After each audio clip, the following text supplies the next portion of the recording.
नमस्ते।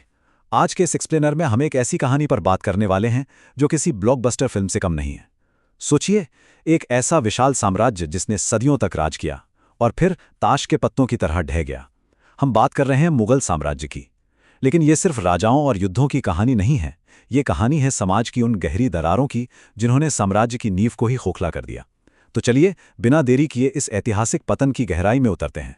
अब सबसे बड़ा सवाल जो दिमाग में आता है वो ये है कि 150 साल पुराना इतना ताकतवर साम्राज्य आखिर अंदर से टूट कैसे जाता है। जाहिर है, रातों रात तो ऐसा हुआ नहीं होगा। ये असल में एक बहुत ही दिलचस्प लेकिन विनाशकारी डोमिनोज इफेक्ट था। एक के बाद एक ऐसी घटनाएं घटीं जिनका असर रुकने का नाम ही नहीं ले रहा था। इस पूरी उलझी हुई कहानी को हम 6 आसान हिस्सों में डिकोड करेंगे। पतन के बीच अयोग्यता का युग, किंग मेकर्स का उदय, साम्राज्य का विखंडन, बाहरी आक्रमण और अंत में एक बहुत ही अहम पहलू, राजनीति से परे सामाजिक सुधार। तो शुरुआत करते हैं हमारे पहले हिस्से से, पतन के बीच। वो पहला धक्का जिसने इतने बड़े साम्राज्य को गिराना शुरू किया। कहानी शुरू होती है 1707 में, सम्राट औरंगजेब की मृत्यु के बाद। दरअसल बर्बादी की नींव तो पहले ही रखी जा चुकी थी। औरंगजेब की जो नीतियां थीं वो काफ़ी असहिष्णु थीं, जिसकी वजह से जाट, सिख, राजपूत और मराठा सब ने बड़े पैमाने पर विद्रोह कर दिया। ऊपर से जो जमींदार और अमीर वर्ग था, उनकी अपनी महत्वाकांक्षाएं आसमान छूने लगी थीं। और लगातार होने वाले युद्धों ने अर्थव्यवस्था की तो जैसे कमर ही तोड़ दी थी। मतलब ये वो पहला धक्का था जिसने साम्राज्य की मजबूत दीवारों को हिलाकर रख दिया। इसके बाद आता है हमारा दूसरा पड़ाव, अयोग्यता का युग। एक ऐसा समय जब नेतृत्व या लीडरशिप जैसी कोई चीज बची ही नहीं थी। औरंगजेब के बाद जो शासक आए उनके बारे में सुनकर आप हैरान रह जाएंगे। बहादुर शाह प्रथम को ही ले लीजिए। ये 63 साल की उम्र में गद्दी पर बैठे और प्रशासन से इनका कोई लेना देना ही नहीं था। इसीलिए इतिहास में इन्हें नाम दिया शाह-ए-बेखबर। एक बड़ा ही अजीब किस्सा है कि इन्हें 17 साल के एक पुर्तगाली शिक्षिका जूलियाना से इतना लगाव हो गया था कि इन्होंने अपना सारा ध्यान उसी पर लगा दिया। अब आप ही सोचिए, जब राजा ही इतना बेखबर हो तो साम्राज्य का क्या होगा। इसके बाद हालात और भी हास्यास्पद हो गए। अगले शासक जहांगीर शाह को तो इतिहास में लंपट मूर्ख तक कहा गया है। ये सिर्फ 10 महीने के लिए गद्दी पर बैठे, लेकिन इस दौरान इन्होंने लाल कुंवर नाम की एक नर्तकी को सारा पावर दे दिया। सत्ता बस उनके ही इर्द गिर्द घूमती थी। कहा तो यह भी जाता है कि लाल कुंवर के मनोरंजन के लिए जहांगीर शाह ने जानबूझकर एक नाव पलटवा दी ताकि वो लोगों को डूबते हुए देख सकें। मतलब ये युग सच में पूरी तरह से अयोग्यता और लापरवाही का था। अब चलते हैं तीसरे हिस्से की तरफ, किंग मेकर्स का उदय। जब गद्दी पर बैठे लोग इतने कमजोर हों तो असली ताकत पर्दे के पीछे चले ही जाती है। अब यहाँ एक बहुत ही छोटी सी लेकिन टर्निंग पॉइंट साबित होने वाली घटना का जिक्र करना जरूरी है। सम्राट फर्रुखसियर बहुत बीमार थे। एक ब्रिटिश डॉक्टर हैमिल्टन ने उनका इलाज कर दिया। सम्राट इस बात से इतने खुश हुए कि उन्होंने बिना कुछ सोचे समझे 1717 में ब्रिटिश ईस्ट इंडिया कंपनी को बंगाल में टैक्स फ्री व्यापार करने का एक दस्तक यानी पास थमा दिया। इसे कंपनी का मैग्ना कार्टा कहा जाता है। एक छोटी सी मेहरबानी ने पूरे भारत की किस्मत पलट कर रख दी। और फिर आता है 1719 का रक्त रंजित साल। इस वक्त तक किंग मेकर्स यानी सैयद बंधुओं ने पूरा कंट्रोल अपने हाथ में ले लिया था। इन्होंने फर्रुखसियर को अंधा करके मरवा दिया।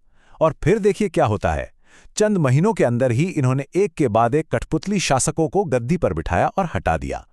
पहले रफी-उद-दरजात, फिर रफी-उद-दौला और आखिर में सितंबर 1719 में उन्होंने मोहम्मद शाह रंगीला को सम्राट बना दिया।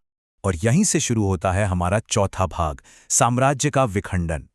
नक्शे पे जो मुगल साम्राज्य एक नजर आता था वो अब टूटने लगा था। मोहम्मद शाह को उनके विलासी लाइफस्टाइल की वजह से रंगीला कहा जाता था। हालांकि उन्होंने एक बड़ा काम जरूर किया। उन्होंने उन ताकतवर सैयद बंधुओं को मरवा दिया जिन्होंने उन्हें गद्दी पर बिठाया था। लेकिन बस इसके आगे कुछ नहीं। प्रशासन पर उनका कोई ध्यान नहीं था और इसी लापरवाही का फायदा उठाकर साम्राज्य के अलग अलग हिस्से खुद को आजाद करने लगे। आप इस पैटर्न को साफ देख सकते हैं। शक्तिशाली सूबेदारों को समझ आ गया था कि केंद्र अब कमजोर है। चिनकिलिच खान ने 1724 में हैदराबाद को अलग कर लिया। सादत खान ने 1722 में अवध को स्वतंत्र कर लिया और मुर्शिद कुली खान ने तो 1717 में ही बंगाल पर अपनी पकड़ मजबूत कर ली थी। सम्राट दिल्ली में बैठे बैठे बस तमाशा देखते रहे और वो विशाल साम्राज्य टुकड़ों में बढ़ता चला गया। अब बढ़ते हैं 5वें हिस्से की ओर, आक्रमण और अंतिम पतन। जो बचा खुचा ढांचा था उसे बाहरी हमलों ने हमेशा के लिए चकनाचूर कर दिया। जरा इस नंबर पर गौर कीजिए, सिर्फ 500। ये उन मराठा घुड़सवारों की संख्या है जिन्हें लेकर पेशवा बाजीराव प्रथम ने 1737 में दिल्ली पर धावा बोल दिया था। मुगल सम्राट मोहम्मद शाह रंगीला इससे इतना ज्यादा डर गए कि वो दिल्ली छोड़कर भागने को तैयार हो गए थे। सोचिए, ये मुगलों की सैन्य ताकत के खोखलेपन का कितना बड़ा सबूत था। और इसके तुरंत बाद 1739 में नादिर शाह ने वो किया जिसने मुगलों की कमर ही तोड़ दी। करनाल में मुगलों को हराने के बाद उसने दिल्ली में भयंकर कत्लेआम मचाया, और जब वो वापस लौटा तो अपने साथ मशहूर कोहिनूर हीरा, तख्ते ताऊस यानी मयूर सिंहासन और करीब 70 करोड़ रुपए का खजाना लूट ले गया। 70 करोड़ उस जमाने में!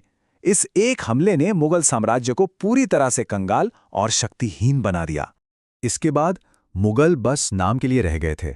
1764 में बक्सर के युद्ध के बाद तो वो अंग्रेजों के पेंशनर ही बन गए। 1857 के विद्रोह में अंतिम सम्राट बहादुर शाह जफर को सिर्फ एक सिंबॉलिक नेता बनाया गया, और विद्रोह कुचलने के बाद अंग्रेजों ने उन्हें रंगून निर्वासित कर दिया, जहां उनकी मौत हो गई। इस तरह एक ऐतिहासिक राजनीतिक सत्ता का हमेशा के लिए अंत हो गया। लेकिन रुकिए, कहानी यहां खत्म नहीं होती। हमारा छठा और आखिरी हिस्सा हमें एक बहुत ही अहम दार्शनिक मोड़ पर ले जाता है, राजनीति से परे सामाजिक सुधार की ओर।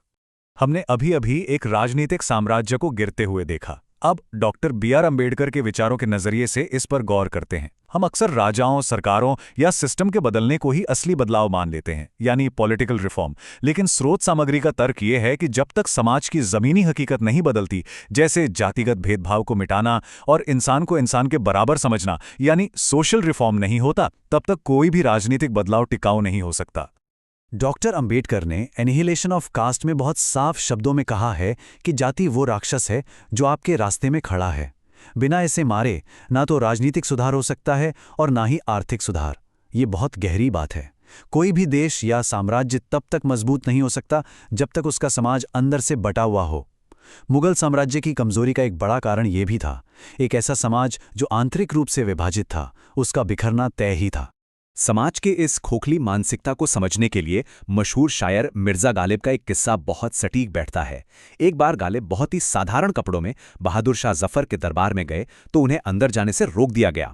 बाद में जब वो शानदार महंगे कपड़े पहनकर गए तो उन्हें बहुत इज्जत से दावत में बिठाया गया। पता है गालिब ने क्या किया? उन्होंने खाना खाने के बजाय उसे अपने कपड़ों पर डालना शुरू कर दिया, ये कहते हुए कि ये इज्जत मुझे नहीं, इन कपड़ों को मिल रही है। ये घटना उस समाज का आईना है जो इंसान की कीमत उसके जन्म या उसके बाहरी दर्जे से तय करता है। तो इस पूरे एक्सप्लेनर के बाद एक बड़ा सवाल हमारे सामने आता है। अगर इतिहास गवाह है कि बड़े बड़े साम्राज्य अंदरूनी बंटवारे और सामाजिक दरारों की वजह से गिर जाते हैं, तो क्या हमें राजनीतिक सत्ता के पीछे भागने से पहले मानव समानता और सामाजिक सुधार को प्राथमिकता नहीं देनी चाहिए? इस पर जरूर सोचिएगा। इतिहास सिर्फ बीते कल की कहानी नहीं है, ये आने वाले कल का सबक भी है। इस एक्सप्लेनर का हिस्सा बनने के लिए बहुत बहुत धन्यवाद। सीखते रहिए और ऐसे ही सवाल पूछते रहिए।